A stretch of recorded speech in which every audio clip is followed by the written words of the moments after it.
రాజుల వాళ్ళ యొక్క లిస్టు, మాదీయుల పారసీకుల రాజుల లిస్టు కోరేష్ నుండి స్టార్ట్ అవుతారు. Okay, right. చూడండి, కూర్చోండి. ఎవరు అటెండెన్స్, ఒక్క నిమిషం అటెండెన్స్ వేద్దాము. బెల్షాజర్ యొక్క పరిపాలనలో మొదటి సంవత్సరమున, బెల్షాజర్ యొక్క పరిపాలనలో మొదటి సంవత్సరం అంటే బెల్షాజర్ ఎప్పుడే అంతకుముందు హతుడైపోయాడు 5వ అధ్యాయంలోనే. మరి ఇక్కడ ఎందుకు రాశారు అంటే, దానియేలు మీరు అర్థం చేసుకోవాల్సింది ఏంటంటే, కాలక్రమంగా రాయలేదు, ఇది అర్థమవుతుందా? డేట్ల ప్రకారం రాయలే దానియేలు గ్రంథం. దానియేలు మొదటిది, తర్వాత ఇది, తర్వాత ఇది, అట్లా రాయలా. 5వ అధ్యాయంలోనే చనిపోయాడు బెల్షాజరు. చివరికి మధ్యలో 6వ అధ్యాయం జరిగింది, కానీ మళ్ళీ బెల్షాజర్ బతుకున్నప్పుడు ఈ సంఘటన జరిగింది అని రాస్తున్నాడు. అంటే ఇక్కడ నుండి మొదటేమో అంత హిస్టరీని పెట్టారు, 6 అధ్యాయాలు హిస్టరీ ఏం జరిగిందో అది పెట్టారు. ఇక్కడ నుండి భవిష్యత్తులో ఏం జరగబోతుందో అవి పెట్టబడ్డాయి.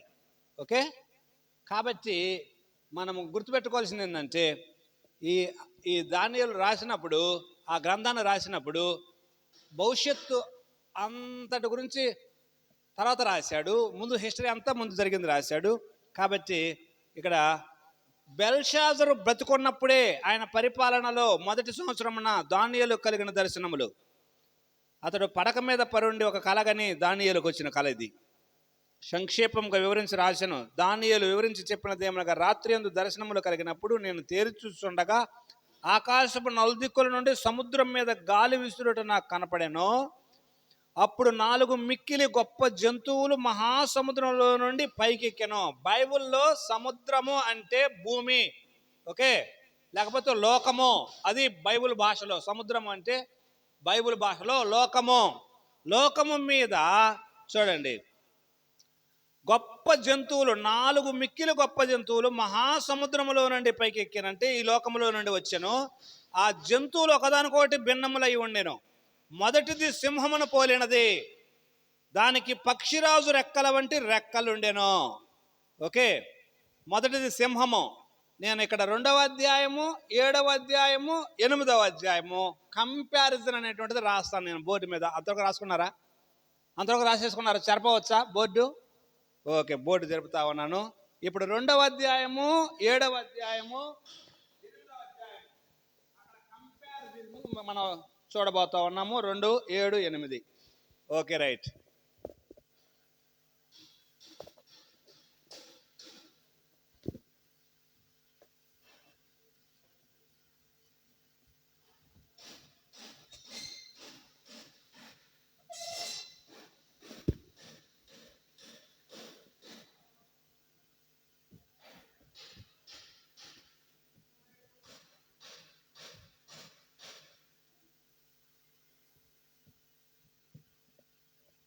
దానియేలు 2, 7, 8 అధ్యాయాల పోలిక. Okay, right. 2వ అధ్యాయంలో ఏమున్నది?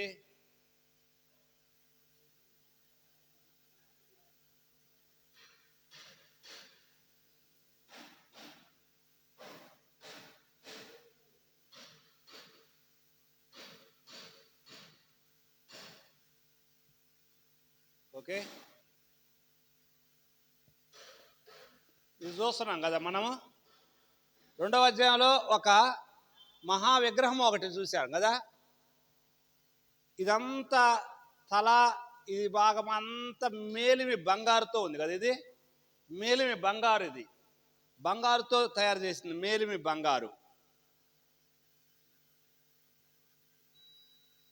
ఓకే, ఇది 2వ అధ్యాయం. 2వ అధ్యాయం గురించి ఇది.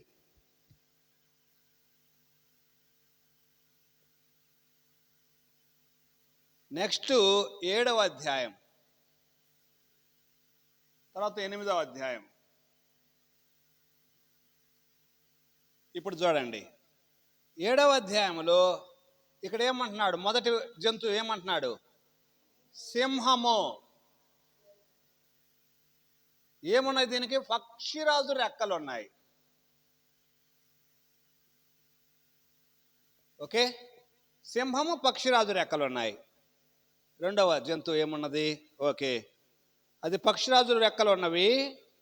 నేను చూసుండగా దాని రెక్కలు తీయబడినవి గనుక మనుషుని వలె అది పాదములు పెట్టుకొని నేలపైన నిలవబడెను, మరియు మానవ మనసు అంటే మనసు దానికి ఇయ్యబడెను. ఓకే, రెక్కలు తీయబడినవి అని అంటున్నాడు. రెండవ జంతువు ఎలుగుబంటిని పోలినది.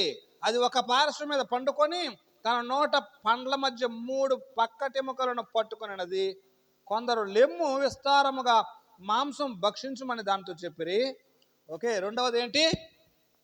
ఎలుగుబంటి.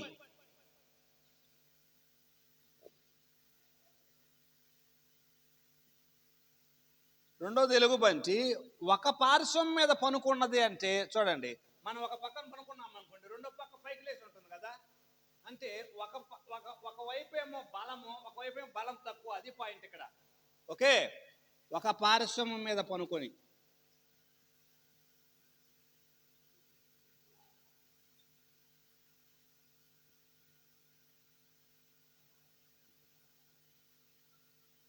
ఓకే, ఎలుగుబంటి. Okay, right. మూడవది చిరుతపులి అని ఉంది అక్కడ. చిరుతపులి కొంచెం చదవనండి. చిరుతపులి, దానికి ఏమున్నవి? రెక్కలు ఉన్నాయా? 4 రెక్కలు ఉన్నాయా? ఓకే, 4 రెక్కలు, 4 తలలు. చిరుతపులి 4 రెక్కలు ఉన్నాయి, 4 తలలు ఉన్నాయి దీనికి. ఓకే, నెక్స్ట్ ఇంకోటి ఏమున్నది? 4వ జంతువు భయంకరమైన జంతువు అని ఉంది. 4వది. ఓకే, ఒక్క నిమిషం చూద్దాం. ఓకే, ఉండను. ఓకే, పిమ్మట రాత్రి యందు నాకు దర్శనంలో కలిగినప్పుడు నేను చూస్తుండగా ఘోరము భయంకరమైన 4వ జంతువు ఒకటి, ఘోరము భయంకరమైనది. దానికి ఏమున్నవి? భయంకరమైనది జంతువు. 10 కొమ్ములు ఉన్నాయి. ఓకే, ఇంకేమైనా ఉన్నాయా? 10 కొమ్ములు ఉన్నాయి కదా. Okay, right. చూడండి, దీన్ని ఇక్కడ దాకా రాసుకోవచ్చు. మనం ఈ పాదాల దగ్గర పెట్టుకోనండి, ఈ పాదాల దగ్గర వరకు పెట్టుకోనండి. Okay, right. ఇప్పుడు వీటిని ఎక్స్ప్లెనేషను 8వ అధ్యాయంలోకి వచ్చినప్పుడు అక్కడ ఏమున్నదో అవి కూడా రాద్దాము. ఇప్పుడు చూడండి, జాగ్రత్తగా చూడండి. మొదటిది సింహమును పోలినది, దానికి రెక్కలు ఉన్నాయి అంటున్నాడు. సింహమునకు రెక్కలు ఉండేదేంటి? దానికి పక్షిరాజు రెక్కల వంటి రెక్కలు ఉండేను సింహము. ఓకే, సింహము మృగరాజు అంటారు కదా, అంటే జంతువులన్నింటికి రాజు. ఓకే, అంటే తల లాంటిది అన్నమాట. జంతువులన్నింటికి ఒక తల లాంటిది సింహము. ఇది ఏ రాజ్యాన్ని సూచిస్తుందంటే బబులోను సామ్రాజ్యాన్ని సూచిస్తుంది. ఏంటి? 2వ అధ్యాయంలో మేలిమి బంగారు కదా, ఇక్కడ ఉన్నది మేలిమి బంగారు. రెండవది వెండి కదా, రెండవది వెండి. మూడవది ఎత్తడి. 4వది ఇనుము, మట్టి కదా, ఇనుము ప్లస్ మట్టి. చూడండి, మేలిమి బంగారము వాల్యూ చూసారా మీరు? ఇక్కడ వాల్యూ ఏమవుద్ది? సామాన్యంగా పైనుంచి కిందకు వస్తే బంగారం రేట్ ఎక్కువ, వెండి రేట్ ఎక్కువ. బంగారం. వెండి కంటే ఇత్తడి తక్కువే, ఇత్తడి కంటే ఇనుము తక్కువే, ఇనుము కంటే మట్టి ఇంకా తక్కువే. ఓకే, అంటే వాల్యూ ఏమవుతుంది? పడిపోతుంది. వాల్యూ పడిపోతుంది. జాగ్రత్తగా చూడండి, వాల్యూ పడిపోతుంది. మట్టి కంటే ఇనుము గట్టిదా కాదా? మట్టి కంటే ఇనుము గట్టిది. ఇనుము కంటే సారీ, నేను పొరపాటు పడ్డా, ఒక్క నిమిషం. వాల్యూ పెరుగుతూ ఉన్నది. ఇది ఇప్పుడు నేను చెప్పింది జస్ట్ డిలీట్ చేసుకోండి, ఏం మనసులో ఏం పెట్టుకోవద్దు ఇప్పుడు. రైట్, చూడండి, వాల్యూ మాత్రం పడిపోతూ ఉంది. వాల్యూ పడిపోతుంది కానీ బలం మాత్రం పెరుక్కుంటూ వస్తుంది. అది గమనించండి. ఇక్కడ బంగారం ఉంది, బంగారం కంటే వెండి గట్టిది. గట్టితనంలో బంగారం కంటే వెండి గట్టిది, వెండి కంటే ఇత్తడి గట్టిది, ఇత్తడి కంటే ఇనుము గట్టిది. ఓకే, అదనమాట ఇక్కడ మనం చూడాల్సింది. అంటే వాల్యూ ఏమో క్రమంగా కిందికి పోతుంది. ఓకే, ఇటువైపు రాసుకోండి, విలువ తగ్గుతుంది, బలం ఓకే బలం పెరుగుతుంది. విలువేమో తగ్గిపోతుంది, బలమేమో పెరుగుతూ ఉంది. ఇక్కడ ఈ యొక్క మెటీరియల్ మనం చూస్తే ఇప్పుడు చూడండి, విలువ తగ్గటం అంటే ఏంటి? విలువ తగ్గటం అంటే ఇది మేలిమి బంగారం అన్నాం కదా. బబులోను సామ్రాజ్యం ఉన్న సమయంలో విలువల విషయంలో చాలా హైగా ఉండే విలువలు ఆ రోజుల్లో విలువలు ఉండేవి. నెక్స్ట్ సామ్రాజ్యం వచ్చింది చూడండి, ఇదిగోండి, ఈ నెక్స్ట్ రెండో సామ్రాజ్యం వస్తుంది. బబులోనియల తర్వాత ఇప్పుడే మనం చూసాము, మాదీయులు పారసీకులు వచ్చారు. ఈ భుజాలు, రెండు భుజాలు ఉన్నట్టుగా ఇద్దరు కలిసి కోయలేషన్, ఇందాక చూడండి కూటమి ప్రభుత్వం అన్నట్టుగా వాళ్ళిద్దరు కలిసి సామ్రాజ్యాన్ని స్థాపించారు. రెండు భుజాలు దానికి సూచన. వాళ్ళిద్దరు కలిసి వాళ్ళ టైంలో విలువలు కొద్దిగా డౌన్ అయ్యాయి. ఆ తర్వాత మనం చూస్తే ఈ మాదీయులు పారసీకులు, ఇప్పుడు పేర్లు లిస్ట్ రాశాను నేను మీకు, అక్కడ లిస్ట్ అంతా రాసుకున్నారు కదా. లాస్ట్ దర్యావేసు 1 ఉన్నాడు అక్కడ, 404 వరకు వెళ్ళిపోయాడు. 400లోకి వెళ్ళాడు కదా, 400లోకి వెళ్ళాడు. 400లో నుంచి తర్వాత మీరు చూస్తే 300లో అలెగ్జాండర్ వస్తాడు. 300లో అలెగ్జాండర్ ఇదిగో ఇక్కడ, అంటే ఇక్కడ వరకు ఏమున్నది, బబులోనీయులు ఉన్నారు, మాదీయులు పారసీకులు ఉన్నారు. అంతవరకు మనకు బైబిల్లో ఉంది. ఇది లేదు బైబిల్లో. ఈ టైం ఉంది చూడండి, ఈ టైం మనకు లేదు. నేను డేట్లు కూడా ఇక్కడ రాస్తాను, జస్ట్ మీకు డేట్లు రాస్తాను. ఓకే, ఆ చివరి ఈ చివరి రాస్తాను. Okay right. ఇది 625 నుండి 539 వరకు. ఇది 539 నుండి 405 వరకు. ఇది 400 నుండి 322 వరకు. 322 కాదండి, సారీ, ఇది కంటిన్యూ అవుతుంది దరిదాపుగా. ఆ మధ్యలో కొంత ఉంటుంది, 63 వరకు కంటిన్యూ అవుతుంది. 63 నుండి చివరికి వచ్చేటువంటిది ప్రస్తుతం, ఇప్పుడు ఉన్నటువంటిది ప్రస్తుతం. ఇది అంత బీసీ. బీసీ 625, 539, 539, 405, 400 నుండి 63 నుండి ప్రస్తుతం వరకు. అవి చూడండి. నెక్స్ట్ ఇప్పుడు చూడండి, మనం ఈ 2వ అధ్యాయాన్ని, ఈ 2వ అధ్యాయంలో ఉన్నటువంటి ఆ యొక్క దాని వివరణ 7వ అధ్యాయం ఇక్కడ చూస్తున్నాం. 7వ అధ్యాయంలో 8వ అధ్యాయంలో 7వ అధ్యాయంలో 4 జంతువుల గురించి మాట్లాడాడు. సింహం అనేటువంటిది విలువల విషయంలో చాలా హై విలువ అనమాట. అది అంటే దానికి ఉన్నతమైన విలువ ఉంది. సింహము మృగరాజు, దానికి పక్షిరాజు రెక్కలు ఉన్నాయి అంటున్నాడు. సింహానికి రెక్కలు ఉంటాయి? అసలు ఉండవు. పక్షిరాజు రెక్కలు ఉండటం వల్ల ఏంటి ఉపయోగం? స్పీడ్గా వెళ్తుంది. అది రెక్కలు ఉండటం వలన గద్ద స్పీడ్గా వెళ్తుందా, సింహం స్పీడ్గా వెళ్తుందా? సింహం బలం ఉంటుంది, కానీ స్పీడ్గా వెళ్ళటంలో గ్రద్ద ఉంటుంది. ఆ పక్షిరాజు అంటే, ఇప్పుడు పక్షిరాజు రెక్కలు ఉన్నాయి అంటున్నాడంటే నీవు మొత్తాన్ని పరిపాలన చేస్తావు, స్పీడ్గా వ్యాపిస్తావు. అది పాయింట్ ఇక్కడ.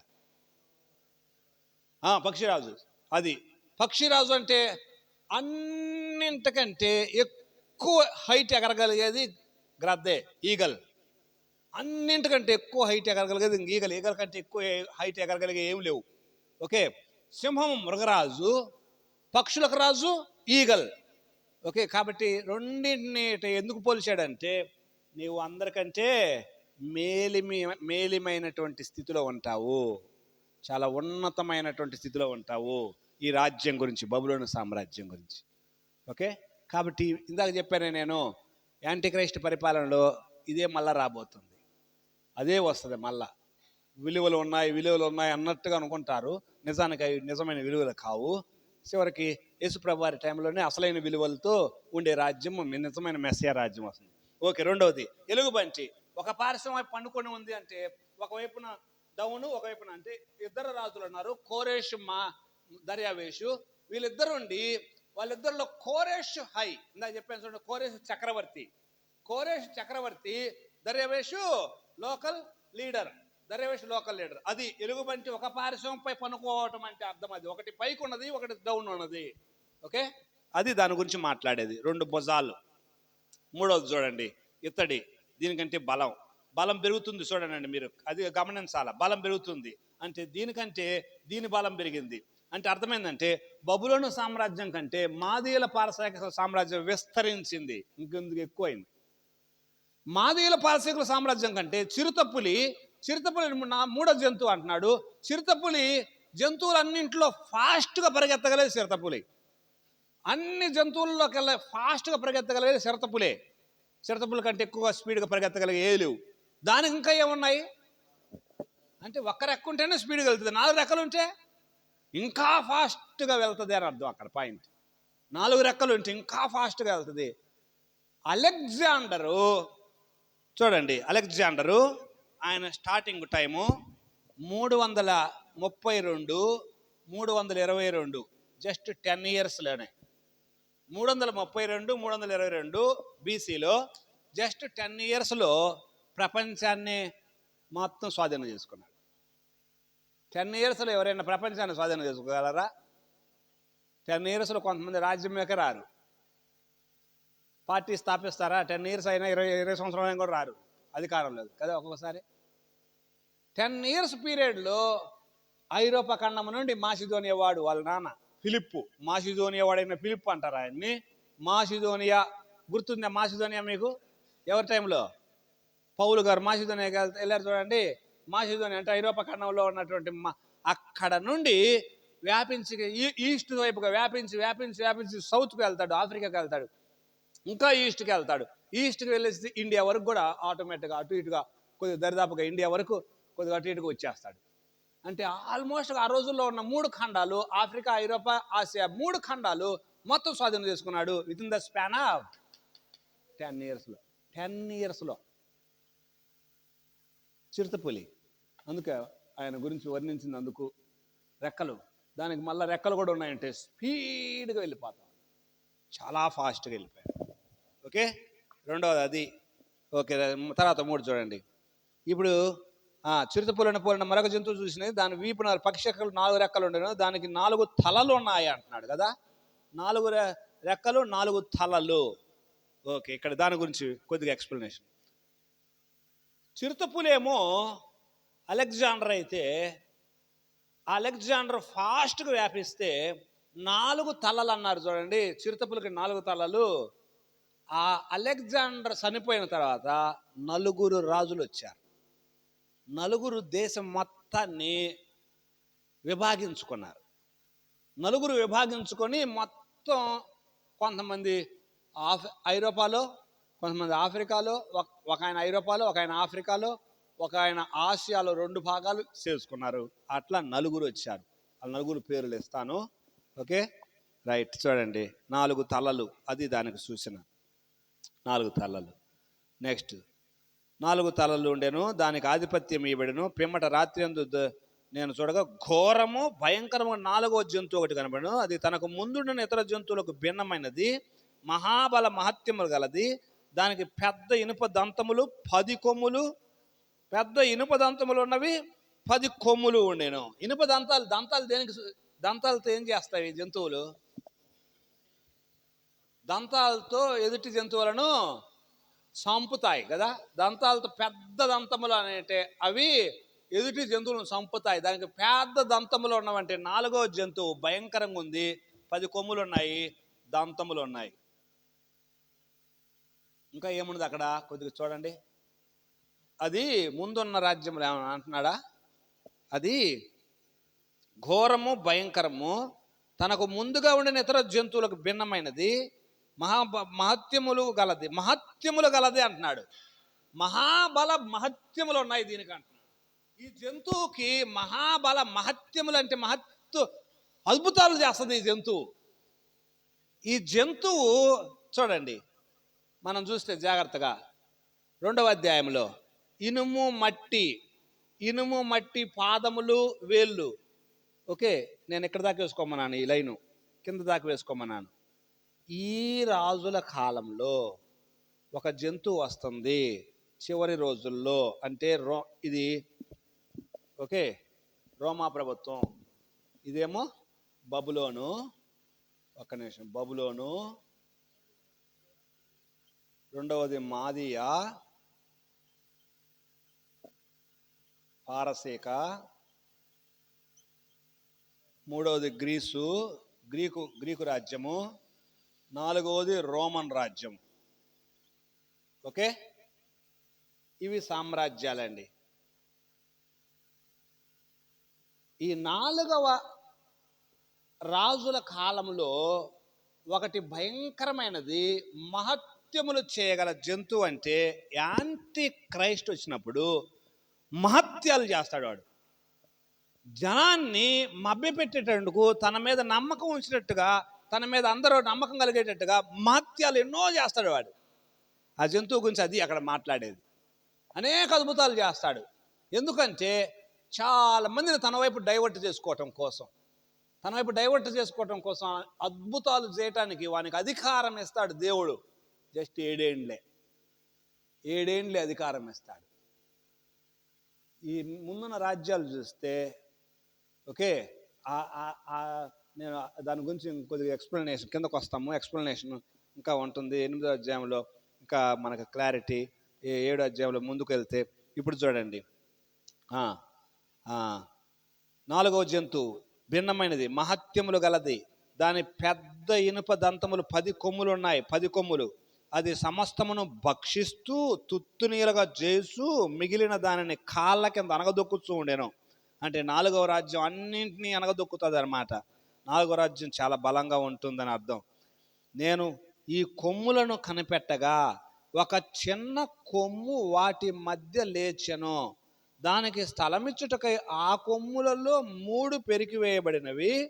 ఈ కొమ్మునకు మానవ కన్నుల వంటి కన్నులు, గర్వంగా మాట్లాడు నోరు ఉండెను.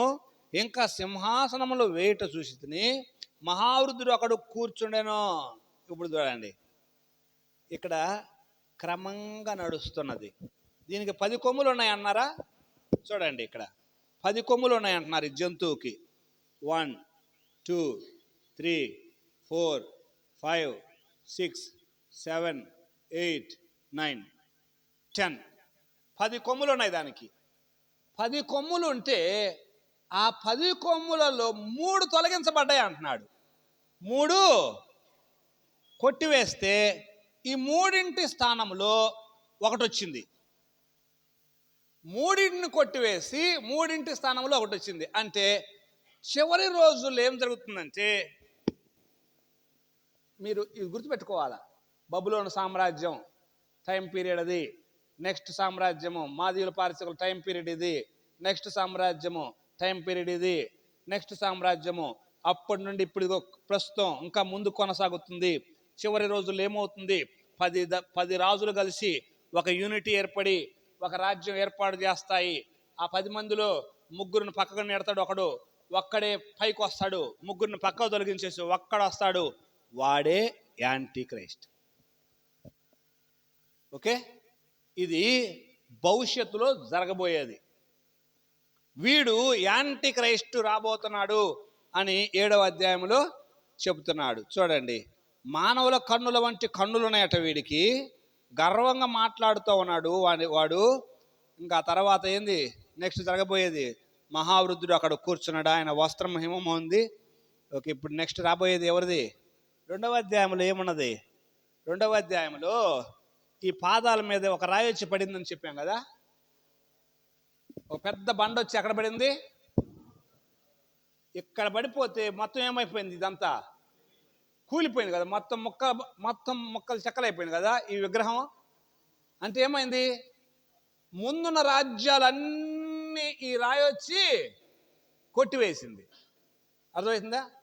ఇదేమో ముందున్న రాజ్యాలన్నింటినీ మొత్తాన్ని భక్షిస్తూ లేకపోతే అణిసివేస్తూ వస్తుంటే ఈ రాయి వచ్చి దీన్ని సహా మొత్తం ముందున్న వాటిని మొత్తం కొట్టివేస్తుంది. అది ఇప్పుడు నెక్స్ట్ చూపించేది అక్కడ వచనాలలో. ఇదిగో మహావృద్ధుడు అన్నాడు అని చెప్తున్నాడు.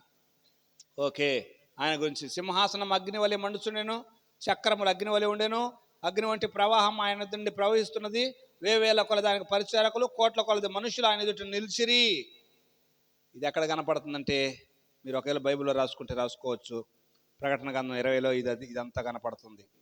ప్రకటన గ్రంథం 20లో కోట్ల కొలది మనుషులు ఆయన ఎదుట నిలిచిరి, తీర్పు తీర్చుటకై గ్రంథములు తెరవబడెను. 20వ అధ్యాయంలో మనకు అక్కడ గ్రేట్ వైట్ థ్రోన్ జడ్జిమెంట్ అంటారు. ధవలవర్ణ సింహాసనం ముందు గ్రంథములు విప్పటం. ఒకసారి రండి అక్కడికి, ఒకసారి వస్తే కొద్దిగా అవగాహన వస్తుంది. ఇది ఇట్లా ఉంచండి, ఇది గుర్తుపెట్టుకోండి, అక్కడికి రండి. 20వ అధ్యాయం ప్రకటన గ్రంథం 20వ అధ్యాయము గ్రంథముల గురించి 11వ వచనం నుండి 11వ వచనం. మరియు ధవలమైన మహాసింహాసనము దాని యందు ఆసీనుడైన ఒకరిని చూసి తిని, భూమి ఆకాశం ఆయన సముఖము నుండి పారిపోయాను, వాటికి నిలువ చోటు కనబడకపోయాను. అంటే మొదటి ఆకాశము పారిపోతాయి అన్నమాట, అంటే ఉండవు. ఇప్పుడు చూడండి, గొప్పవారేమి కొద్దివారేమి మృతులైన వారందరూ సింహాసనం ఎదుట నిలవబడి ఉండేట చూసి తిని, అప్పుడు గ్రంథములు విప్పబడేను. ఇందాక కూడా గ్రంథములు విప్పబడ్డాయా? ఇందాక కూడా గ్రంథాలు ఇవ్వబడ్డాయి కదా, దానియేలులో కూడా గ్రంథములు ప్లూరల్ కదా, గ్రంథములు ప్లూరల్. ఓకే, బహువచనం. గ్రంథములు అంటే మానవుల జీవితాల క్రియలన్నీ రాసిన గ్రంథాలు. ఇక్కడ ఏ గ్రంథాల గురించి రాస్తున్నాడంటే చివరి రాబోయేటువంటి తీర్పు గురించి రాస్తున్నాడు. ఇక్కడ ఈ దానియేలు 7లో చివరికి రాబోయే ధవలవర్ణ సింహాసనం ముందు తీర్పు, భవిష్యత్తు, ఇదంతా గ్రంథములు ఇవ్వబడేను. ఇంకొక గ్రంథం కూడా ఉంది అక్కడ, జీవగ్రంథమను. జీవగ్రంథము అనే అక్కడ జాగ్రత్త చదవండి, జీవగ్రంథమను వేరొక గ్రంథము కూడా విప్పబడేను. గ్రంథములు ఎందుకు, జీవగ్రంథం ఎందుకు? గ్రంథాలు ఎందుకు, జీవగ్రంథం ఎందుకండి? ఆలోచించారు ఎప్పుడైనా?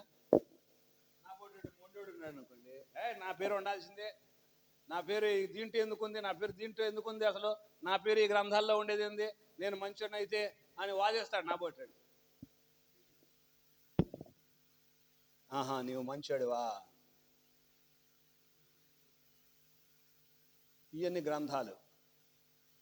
ఓకే, ఇవన్నీ గ్రంథాలు. ఆఫ్రికా, అమెరికా, ఇండియా, ఆస్ట్రేలియా, అందరి గ్రంథాలు అన్నమాట, అందరి జీవితాలు. ఇక్కడ జీవగ్రంథం అనేటువంటి ఇంకో గ్రంథం ఉంది. దీంట్లో ఎవరి పేర్లు ఉంటాయి?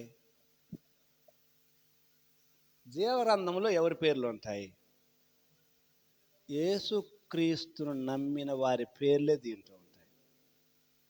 యేసుక్రీస్తునందు విశ్వాసం ఎవరైతే ఉంచుతారో వారి పేర్లు మాత్రమే దీంట్లో ఉంటాయి.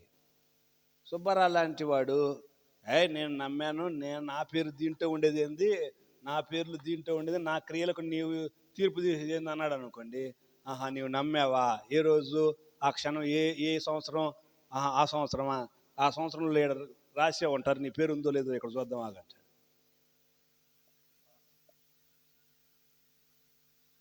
జీవగ్రంథంలో ఎవరి పేరు ఉంటుందంటే, యేసుక్రీస్తునందు ఏ క్షణంలో నమ్ముతామా ఆ క్షణంలో ఆ పేరు రాయబడుతుంది.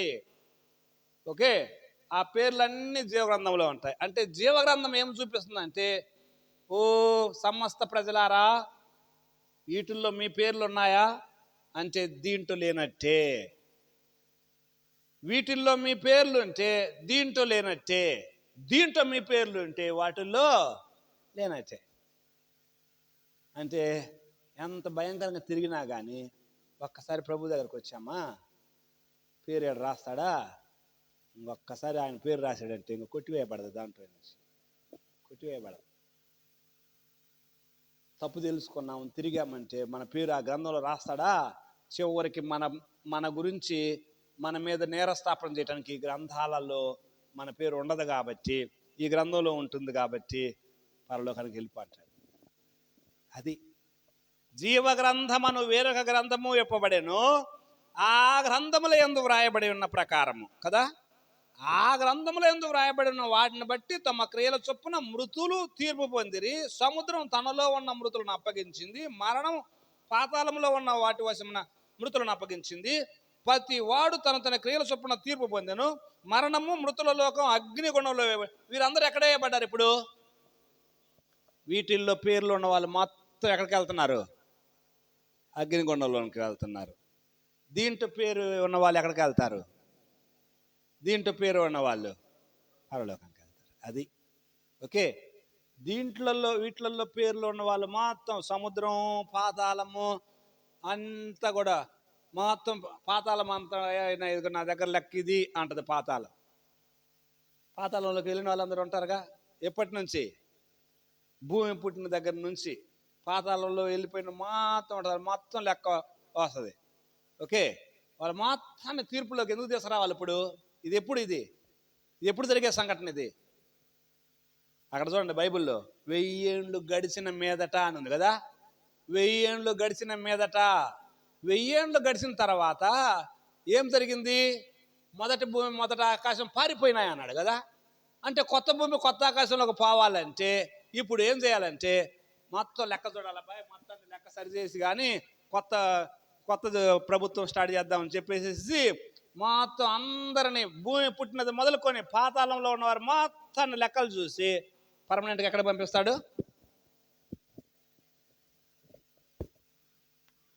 మీరు మొత్తం అగ్నిలో గుండంలోకి పోయిండే అంటాడు.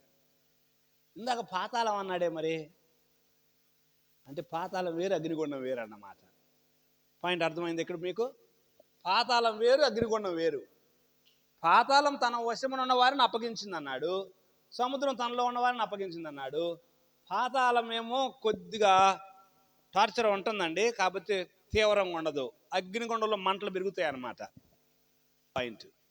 అగ్నిగుండంలో ఇంకా పెంచండ్రా, మంటలు పెంచండ్రా, వీళ్ళకు పర్మనెంట్గా. పాతాళం ఏమో టెంపరీ ప్లేస్, తాత్కాలికమైన ప్లేసు.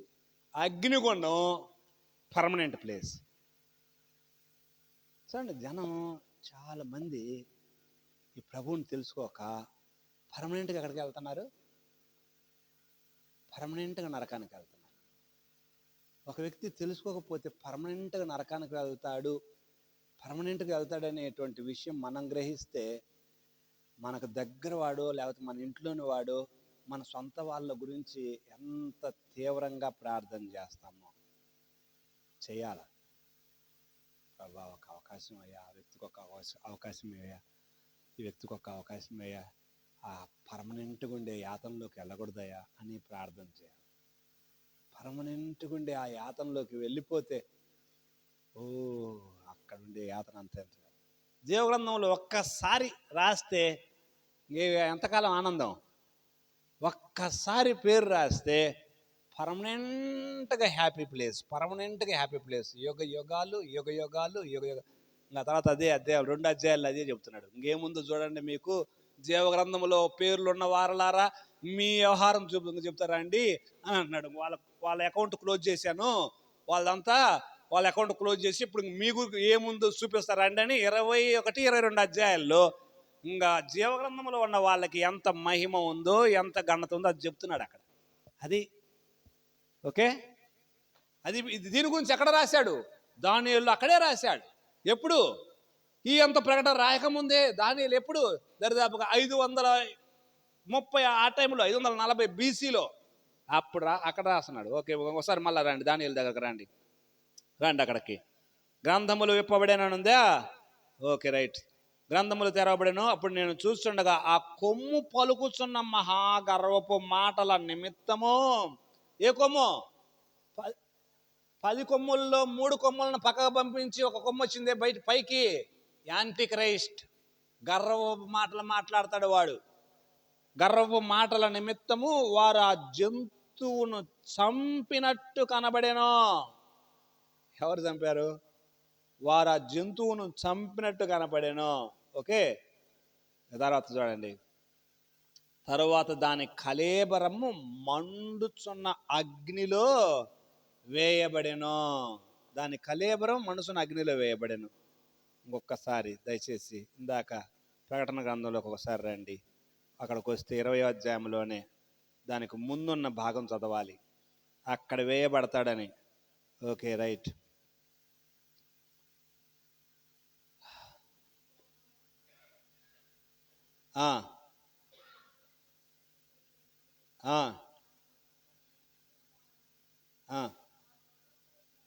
ఎన్నో వచనం చదువుతున్నావు అమ్మ నువ్వు? రైట్, 19వ అధ్యాయం. ఓకే.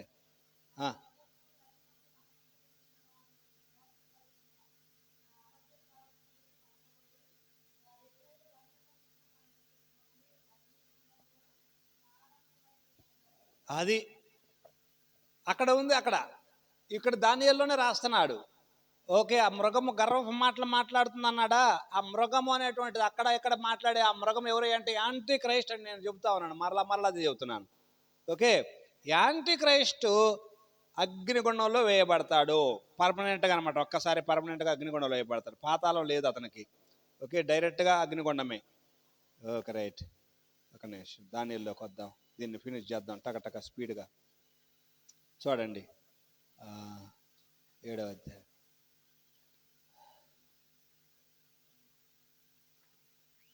తర్వాత దాని కళేబరం మండుచున్న అగ్నిలో వేయబడెను. మిగిలిన ఆ జంతువుల ప్రభుత్వము తొలగిపోయెను.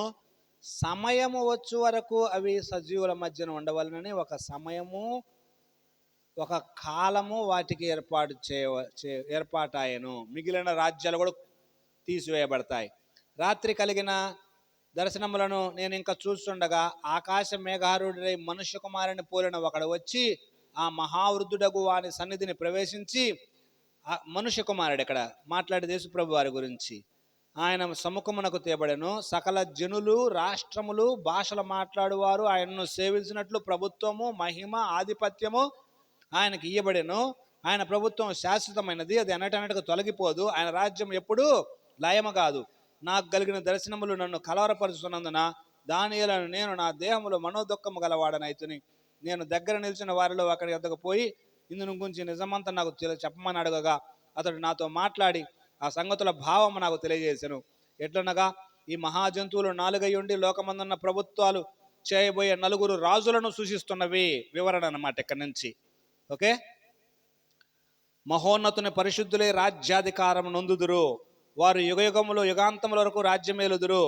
ఇనుపదంతములు ఇత్తడి గోళ్ళు గల ఆ 4వ జంతువు సంగతి ఏమైనదని నేను తెలుసుకొని కోరితిని. 4వ జంతువు, చివరి జంతువు సమస్తమును పగలగొట్టుచు మింగుచు మిగిలిన వాటిని అనగదొక్కుచూ ఉండెను. మరియు దాని తలపై ఉన్న 10 కొమ్ముల సంగతి వాటి మధ్య నుండి పెరిగి 3 కొమ్ములను కొట్టివేసి కన్నులు, గర్వపు మాటలు మాట్లాడు నోరు గల ఆ వేరగు కొమ్ము సంగతి, దాని కడమ కొమ్ముల కంటే బలము కలిగిన ఆ కొమ్ము సంగతి విచారించితిని. అదే యాంటిక్రైస్ట్ అని చెప్పాము మనం. ఈ కొమ్ము పరిశుద్ధులతో యుద్ధము చేయొచ్చు, వారిని గెలుచున్నదాయను. ఓకే, ఎప్పుడు యుద్ధం చేస్తాడు ఈ యాంటిక్రైస్ట్? పరిశుద్ధులతో ఎప్పుడు యుద్ధం చేస్తాడు? 7 ఏండ్ల శ్రమల కాలంలో యుద్ధం చేస్తాడు వాడు. యాంటిక్రైస్ట్ 7 ఏండ్ల శ్రమల కాలంలో పరిశుద్ధులతో యుద్ధం చేస్తూ ఉంటాడు. అంటే వాళ్ళని నానా ఇబ్బంది పెడతాడు. ఓకే, ఆ మహారుద్ధుడు వచ్చి మహోన్నతుని పరిశుద్ధుల విషయంలో తీర్పు తీర్చు వరకు అలాగూ జరుగును. కానీ సమయం వచ్చినప్పుడు ఆ పరిశుద్ధులు రాజ్యము ఏలుదురనే సంగతి నేను గ్రహించి తిని. నేను అడిగిన దానికి ఆ పరిచారకుడు ఇలాగూ చెప్పాను. ఆ 4వ జంతువు లోకములో తక్కిన 3 రాజ్యములకు భిన్నమగు 4వ రాజ్యాన్ని సూచిస్తున్నది. సమస్తాన్ని అణగదొక్కుతుంది, లోకమంతా భక్షిస్తుంది. 10 కొమ్ములు రాజ్యముల నుండి పుట్టబో 10 మంది రాజులను సూచిస్తున్నవి. కడపట ముందుగా ఉన్న రాజులకు భిన్నమగు మరొక రాజు పుట్టి 3 రాజులను పడద్రోయను. ఆ వాడు మహోన్నతునికి విరోధంగా మాట్లాడుచు మహోన్నతుని భక్తులను నలుగగొట్టును. అతడు పండుగ కాలములను, న్యాయ పద్ధతులను నివారణ పూనుకొనును. వారు ఒక కాలములు అర్ధకాలము అతని వశమున ఉంచబడుదురు. ఒక కాలములు అర్ధకాలము. చూడండి, ఒక కాలము, దాన్ని బహువచనం. కాలములు అంటే 2 + అర. ఎన్నైనాయి? 1 + 2 ప్లస్ అరా ఎన్నైనాయి? 3.5 సంవత్సరములు. 3.5 సంవత్సరములు వాడు వాళ్ళని నానా ఎంత బాధ పెడతాడు. ఆ మాట్లాడేది మహాశ్రమల కాలం గురించి. అది శ్రమలు, మహాశ్రమలు. శ్రమల కాలం మొత్తం 7 సంవత్సరాలు. దాంట్లో ఫస్ట్ 3.5 పీస్ఫుల్గా ఉంటాడు వాడు. ఫస్ట్ 3.5 పీస్ఫుల్గా ఉండి రెండో 3.5 ఉంది చూడండి, వాడు మహాశ్రమలు పెడతాడు పరిశుద్ధులను. పరిశుద్ధులు అంటే ఎవరు అక్కడ?